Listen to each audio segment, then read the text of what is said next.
Assalamualaikum warahmatullahi wabarakatuh. Perkenalkan, nama saya Cynthia Apriani, NPM A1G019-039 dari kelas 5B. Pada kesempatan kali ini saya akan mempresentasikan topik mengenai kimia kehidupan untuk memenuhi tugas mata kuliah konsep dasar biologi dan kimia dengan dosen pengampu Bapak Ferry Noperman MPD. Adapun topik mengenai kimia kehidupan akan membahas mengenai 5 hal. Yang pertama adalah atom dan molekul, yang kedua adalah reaksi kimia, yang ketiga adalah struktur 4 makromolekul organik, yang keempat enzim, dan yang terakhir metabolisme. Baiklah, langsung ke materi yang pertama, yaitu atom dan molekul. Pembahasan mengenai materi atom yang pertama adalah pengertian atom. Kata atom berasal dari bahasa Yunani yaitu atomos yang berarti tidak dapat dibagi. Konsep dasar atom pertama kali dikemukakan oleh Demokritus. Atom merupakan suatu materi yang tidak dapat dibagi lagi secara kimiawi. Atom tersusun atas partikel atau subatom. Yang pertama yaitu elektron, kemudian neutron, dan proton. Selanjutnya adalah perkembangan teori atom. Yang pertama adalah teori atom Dalton, dikemukakan oleh John Dalton. Menurut model ini, atom merupakan bola pejal yang tidak bermuatan. Selain itu, menurut teori atom ini, atom merupakan kesatuan terkecil yang tidak bisa dibagi-bagi lagi. Yang kedua yaitu teori atom Thomson, dikemukakan oleh Joseph John Thomson. Menurut atom Thomson, atom berbentuk seperti roti kismis. Hal ini dikarenakan atom merupakan bola padat bermuatan positif dengan partikel negatif yang tersebar di dalamnya. Kemudian yang ketiga adalah teori atom Rutherford. Dalam teori atom ini, setiap atom mengandung inti atom yang bermuatan positif dengan elektron yang mengelilingi lintasannya. Kemudian yang keempat adalah teori atom Bohr. Model atom Bohr dicetuskan oleh Niels Bohr. Teori atom Bohr berawal dari kelemahan dari teori atom Rutherford. Dalam model atom Bohr dinyatakan bahwa atom terdiri dari inti atom yang mengandung proton dan neutron dan dikelilingi oleh elektron yang berputar dalam orbitnya. Kemudian yang kelima yaitu teori atom modern. Menurut model atom mekanika kuantum, atom terdiri dari inti atom yang bermuatan positif dan awan-awan elektron yang mengelilinginya. Kemudian kita akan membahas mengenai partikel yang menyusun sebuah atom. Partikel yang menyusun sebuah atom terdiri dari elektron, proton, dan neutron. Adapun elektron adalah subpartikel atom yang bermuatan listrik negatif. Kemudian untuk proton adalah partikel penyusun atom yang bermuatan positif, sedangkan neutron adalah subpartikel atom yang tidak memiliki muatan atau bersifat netral. Neutron dapat ditemukan dalam inti atom bersama dengan proton, sedangkan elektron berada pada kulit atom. Kemudian kita akan membahas mengenai molekul. Yang pertama yaitu pengertian molekul. Molekul merupakan gabungan dari dua atom atau lebih, bisa terbentuk dari atom yang sama ataupun dari atom yang berbeda. Untuk yang kedua yaitu adalah struktur molekul. Struktur molekul adalah penggambaran ikatan-ikatan unsur atau atom yang membentuk molekul. Molekul terdiri dari sejumlah atom yang bergabung melalui ikatan kimia, baik ikatan kovalen, ikatan hidrogen, ikatan ion, serta ikatan-ikatan lainnya. Molekul-molekul di dalam berkaitan mengacu pada beberapa aturan dan bentuk-bentuk ikatan kimia. Selanjutnya materi kedua kita akan membahas mengenai reaksi kimia. Yang pertama adalah pengertian dari reaksi kimia. Reaksi kimia adalah suatu proses di mana satu atau lebih zat diubah menjadi satu atau zat yang berbeda dan menghasilkan produk yang baru. Nah, persamaan kimia adalah pernyataan matematis yang melambangkan pembentukan produk dari reaktan, sekaligus menyatakan kondisi tertentu yang menjadi alasan terjadinya reaksi.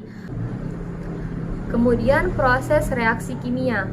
Reaksi kimia kebanyakan dikarakteristikkan dengan perubahan kimiawi dan akan menghasilkan satu atau semakin produk yang kebanyakan memiliki ciri-ciri yang berlainan dari reaktan. Secara klasika, reaksi kimia melibatkan perubahan yang melibatkan pergerakan elektron dalam pembentukan dan pemutusan ikatan kimia. Kemudian adalah syarat-syarat terjadinya reaksi kimia. Yang pertama adalah jenis unsur-unsur sebelum dan sesudah reaksi selalu sama. Yang kedua, jumlah masing-masing atom sebelum dan sesudah reaksi selalu sama. Yang ketiga, reaksi dan hasil reaksi dinyatakan dengan rumus kimia yang benar.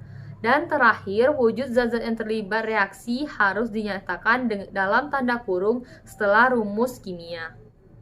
Adapun faktor-faktor yang mempengaruhi reaksi kimia, yang pertama adalah konsentrasi reaktan, yang kedua adalah tekanan, kemudian ada suhu, katalis, sifat reaktan, yang keenam orientasi spesies yang bereaksi, kemudian adalah luas permukaan, intensitas cahaya, sifat pelarut.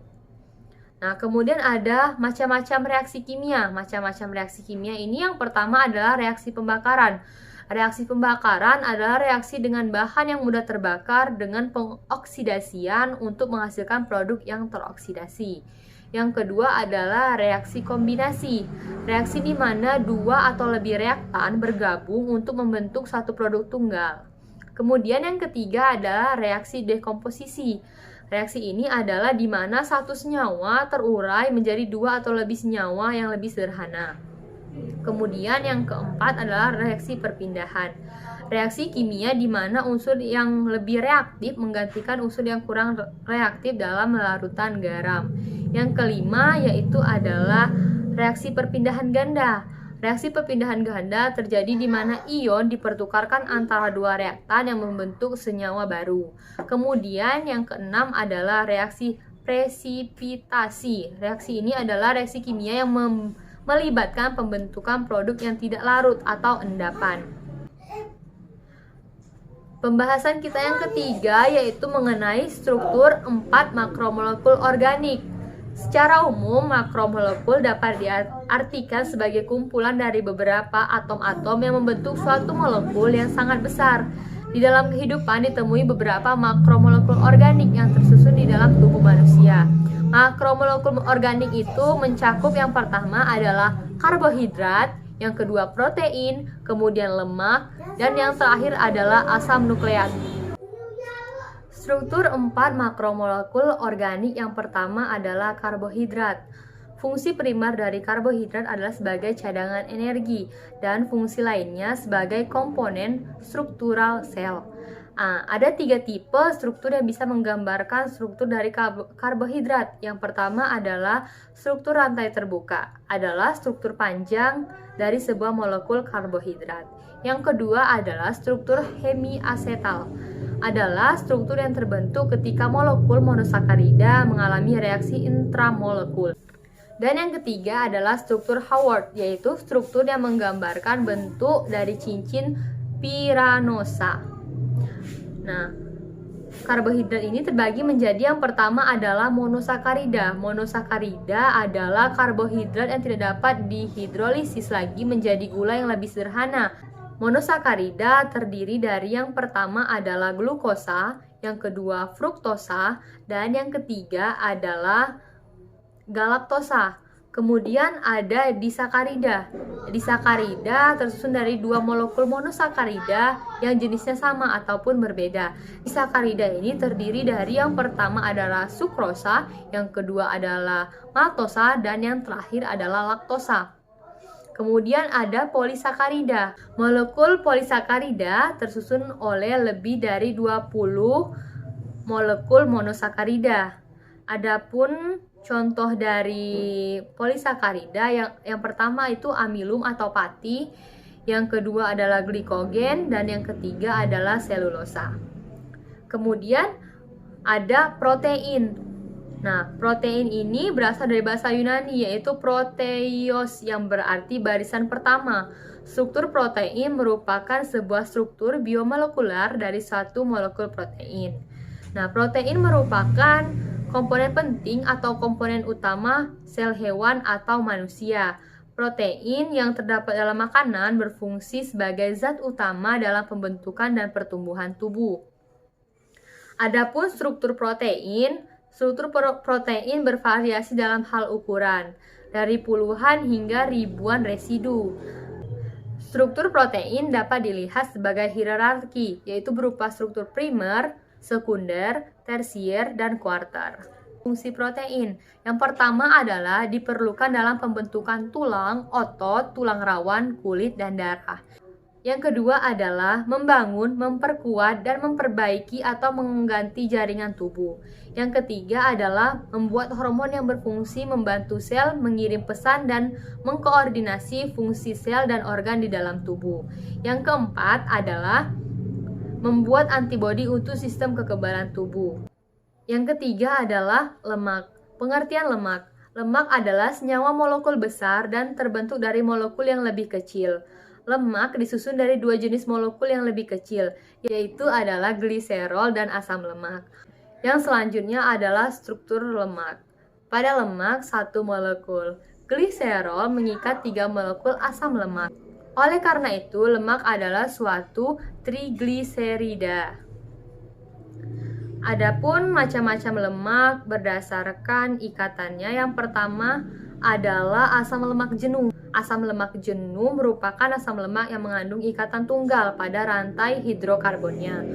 Nah, untuk perbedaannya dengan asam lemak tak jenuh, yang kedua adalah asam lemak tak jenuh merupakan struktur lemak dengan hidrokarbon dengan satu atau lebih ikatan rangkap atau ganda. Nah, biasanya asam lemak tak jenuh ini bisa kita temukan pada minyak nabati. Kemudian adalah fungsi dan kegunaan lemak. Yang pertama adalah sebagai sumber energi bagi tubuh kita, yang kedua adalah bahan pembuat mentega atau margarin, dan yang terakhir adalah bahan pembuatan sabun.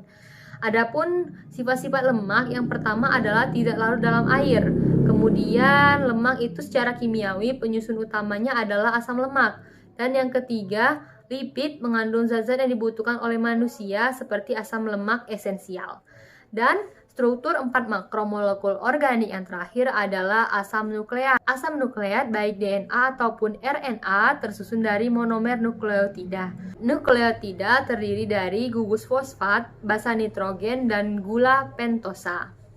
Adapun fungsi asam nukleat yang pertama adalah menyimpan dan mengkode informasi genetik. Yang kedua, sintesis protein dan ekspresi informasi. Yang ketiga, menghasilkan energi untuk sel. Dan yang keempat adalah sebagai penelitian berbagai penyakit.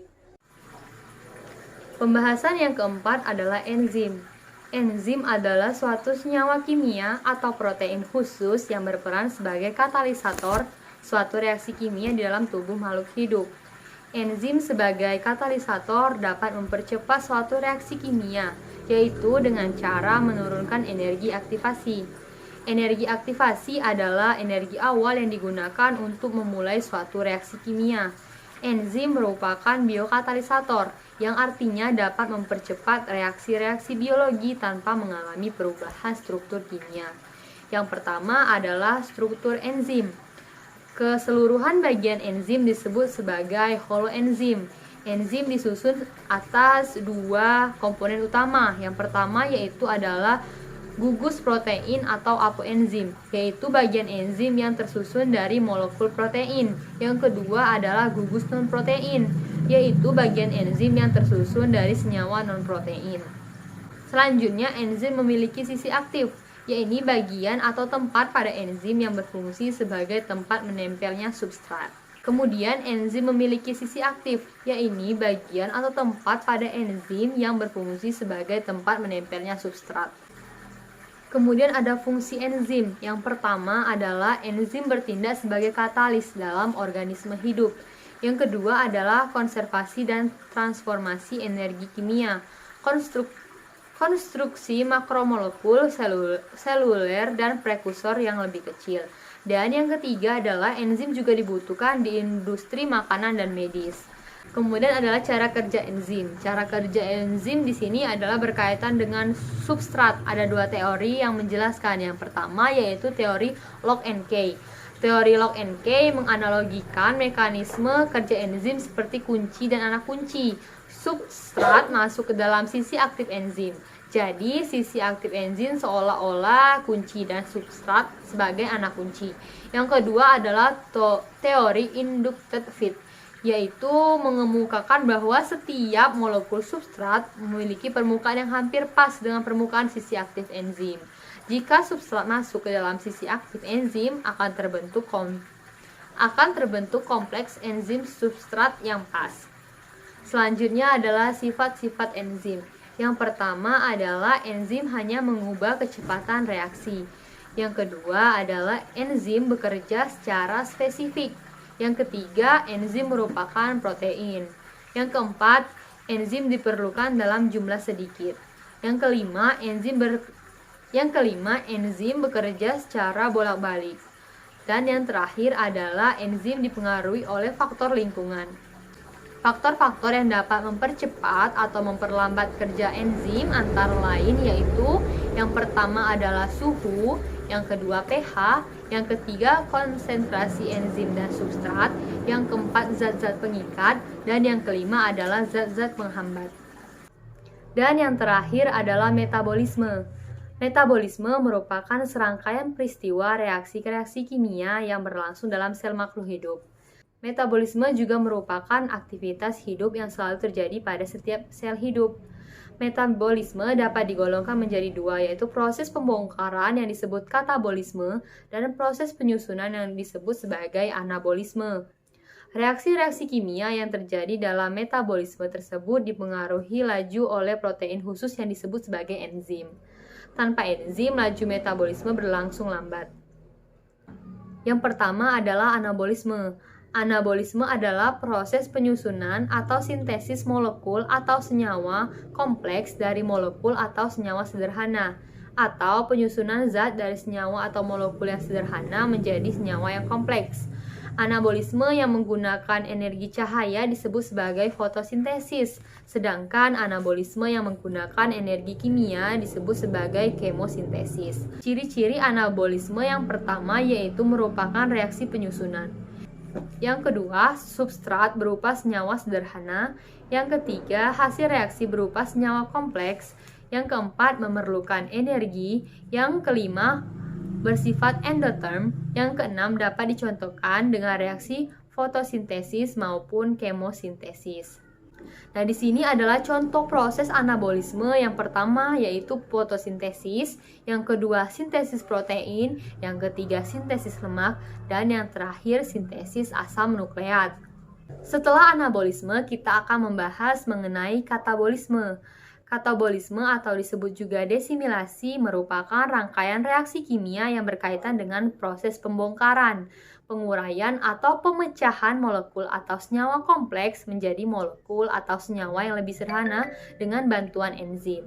Penguraian senyawa ini menghasilkan atau melepaskan energi berupa ATP yang tersimpan pada molekul dan biasa digunakan organisme untuk beraktivitas.